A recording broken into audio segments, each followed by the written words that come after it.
बड़ा खूबसूरत ना और देश मेरा जीदारां दे खालक और बेसाड मैं होर भी किताबां उन्हें लिखियां ने और बोलते बड़ा कमाल ने। पता लगता है कोई पंजाब बोलन दिया है। मेरी मुराद जनाब गुजरात तो आए मेरे मेहमान इफ्तिखार कालरवी साहब। मैं पुत्र देश पंजाब दा ते या अली दा मलंग, मैं मित्र यार फरीद दा ते वारस मेरे संग।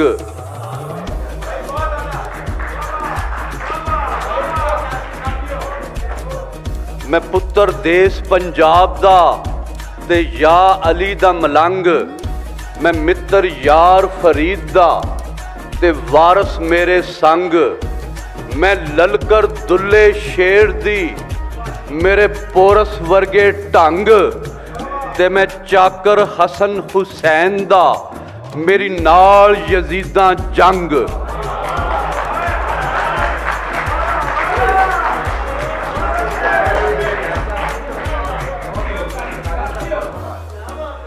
मैं पंजाब दे ऐस धड़क दे दिल पहलवाना दे शहर गुजरांवाला विच पंजाब दे बहुत वड्डे पहलवान जनाब असगर पहलवान साहब दी पंजाबी तसनीफ आहर गोल टकाना दी तकरीबे रूनमाई दे विच शिरकत करके बड़ा मान तरान महसूस कर रहा वां।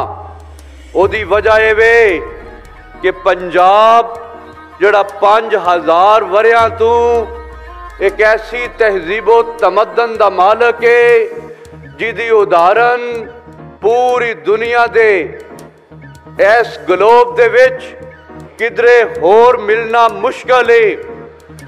ते जनाब साडे दोस्त सैफुल्ला सैफ साहब ते जनाब पहलवान मोहम्मद असगर साहब ये पंजाबी तहरीक दे वो लाड़े ने जिन्हां ने हर थां जाके अपनी पंजाबी जबान ते पंजाबी अदबो सकाफत दा झंडा चुकिया है।